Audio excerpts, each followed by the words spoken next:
I hope you're enjoying God's good spring. Springtime. Who doesn't love springtime? Especially when you're way up north and it's been cold, a long cold winter, and you finally see the signs of spring. Yesterday I was blessed to be able to play most of the day with my grandkids. And I was out tilling the garden, and my two little granddaughters were digging in the dirt. They were enjoying what I was tilling up, looking for worms. And I pointed out the robins, there are robins hopping around. It's springtime, and the daffodils blooming in the front yard, and we took the grandkids for a little walk in the farmyard nearby and across the road in the woods. We took them through the pine forest with all the needles on the forest floor, and we just had a good old springtime yesterday with grandkids. Now, my youngest grandkid is 2 years old. And we know how two-year-olds are, don't we? Everything centers around them. Of course, if you're grandpa, you don't care about that. And when you're parenting and a grandparent, you got to keep your eye on them all the time, right? You got to be thinking about them. And that 2-year-old she thinks about me all the time. She's always looking for me, but it's for her. When you're 2-year-old, you're the one that's in charge, so to speak. You know how that is. And as you grow up, you still might be only thinking of yourself. I remember as a teenager, I was concerned about how many holes I had in my blue jeans. Of course, let me tell you, when I was a kid, you couldn't buy jeans with holes in them.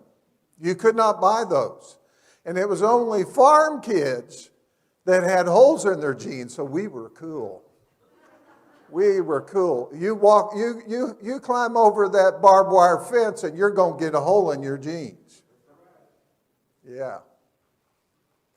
And who is not the teenager that says, I've got a pimple on my face this morning, the world is horrible. We're thinking about ourselves and how we look and how we impress others.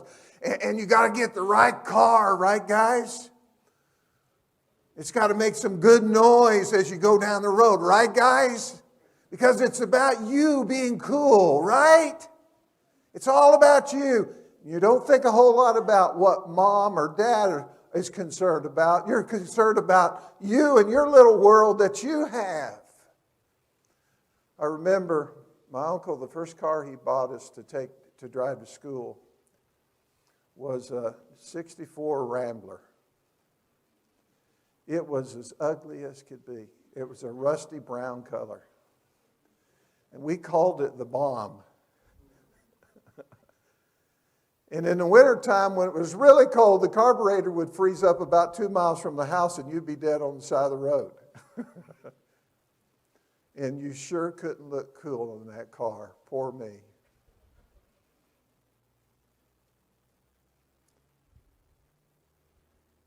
And then I got married. And I had to think about somebody else. But sometimes I didn't. I didn't do a good job of it. I remember when we brought our son home from the hospital when he was born. And those first 3 nights were rough. I just woke up all the time. But after the third night, hey, everything was fine. And I said to Judy, yeah, he's sleeping through the night and he's not waking me up anymore. And she says, yeah, right. Because she's nursing the child. I don't have to take care of that responsibility. I need to start thinking about how I can be supportive of her, what she's doing. I remember when I was preaching, we go to church and we had these 2 young kids, and after the service was over, she's busy trying to keep the kids under control, and here I am talking to everybody else in the congregation and to not pay attention to my kids. And so she let me know that I wasn't being thoughtful of her. And as I've grown up through the years, I've come to realize I need to think more of others. And you know, God thinks of us. Lord, you have searched me and know me. And you know when I sit down and when I rise up, you understand my thought from afar. You scrutinize my path and my lying down and are intimately acquainted with all my ways. Just think about that. God is intimately acquainted with all your ways. How precious also are your thoughts to me. That's what the believer thinks. How precious also are your thoughts to me, O God. How vast is the sum of them. If I should count them, they would outnumber the sand. When I awake, I'm still with you. I've always wondered, how in the world can God understand every human being's thoughts, hearts, issues, past? How can God know that? Well, here's something for you to think about.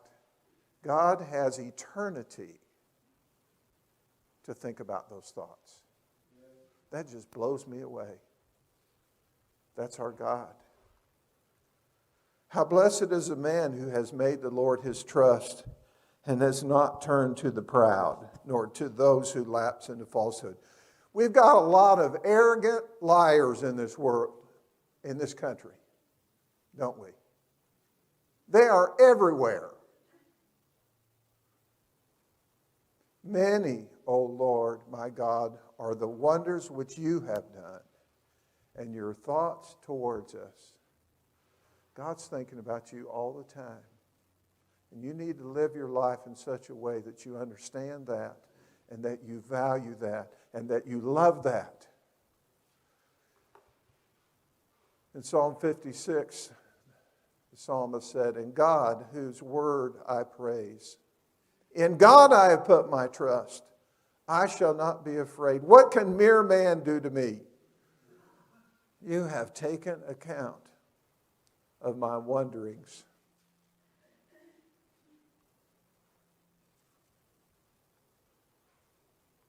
And I love this next sentence.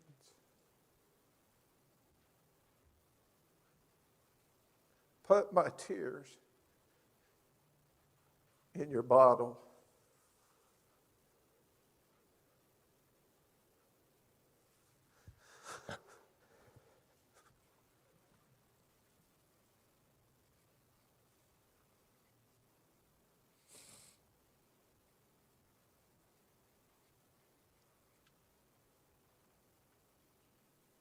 How does it make you feel?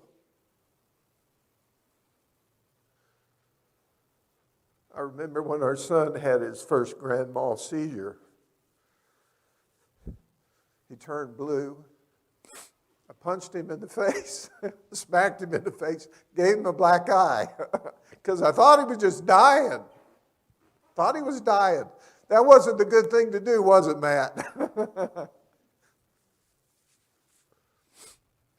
And I bawled my eyes out to God. And he put my tears in his bottle. And he solved that problem. My son doesn't have seizures. Are they not in your book?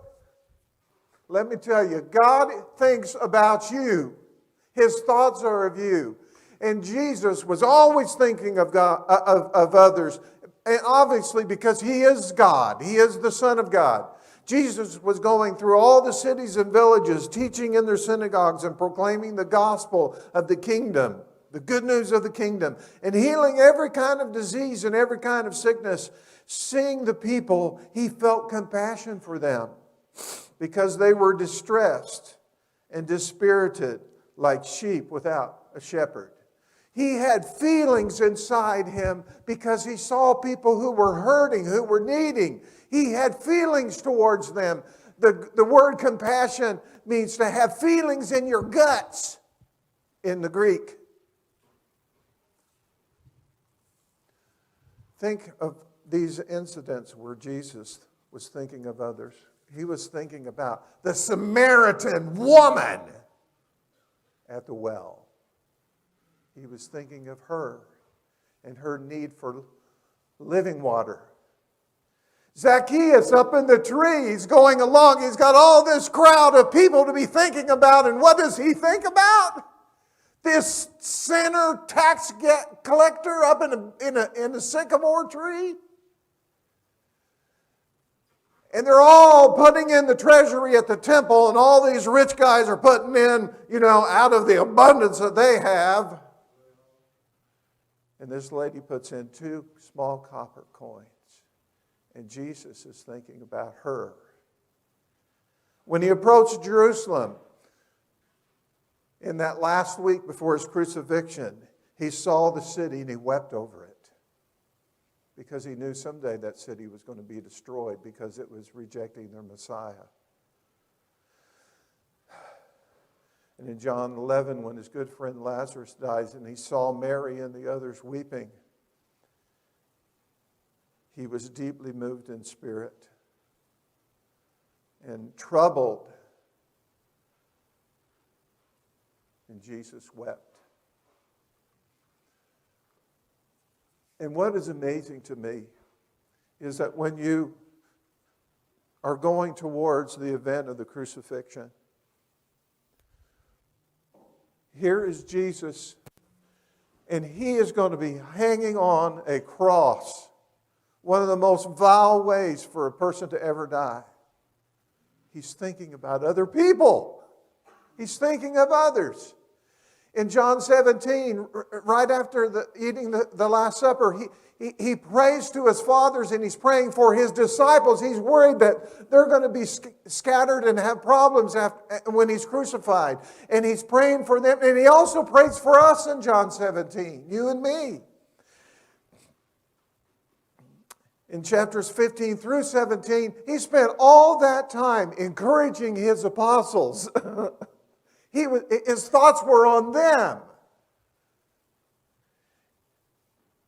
When he was going to the cross, and Simon took his cross and carried it for him, there were women on the side who were weeping over Jesus. And Jesus said to them to stop weeping. They need to weep for themselves and not him.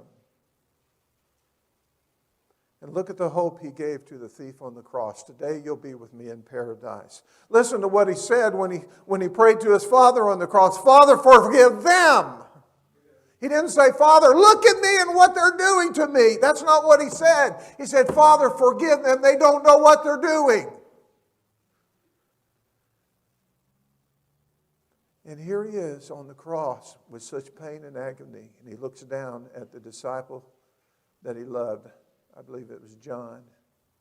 And he said to him, John, take care of my mother, who was standing there too. Thinking of others in such circumstances. And Christians, we're told to think about one another. Let us consider how to stimulate one another to love and good works as we assemble, the writer of Hebrews says in chapter 10. Consider one another, the King James Version says. Consider one another. Think about one another. Bear one another's burdens and therefore fulfill the law of Christ. And what is the law of Christ? Love your neighbor as yourself. Galatians 6:2. And then Philippians chapter 2, where the text is telling Christians to be considerate of one another, to be thinking about one another. He says, do nothing from selfishness. Regard one another as more important than yourself. Look at that person beside you in the pew. That person is more important than me. Do not merely look out for your own personal interest, but also for the interest of others. Have this mind in you, which was also in Christ Jesus,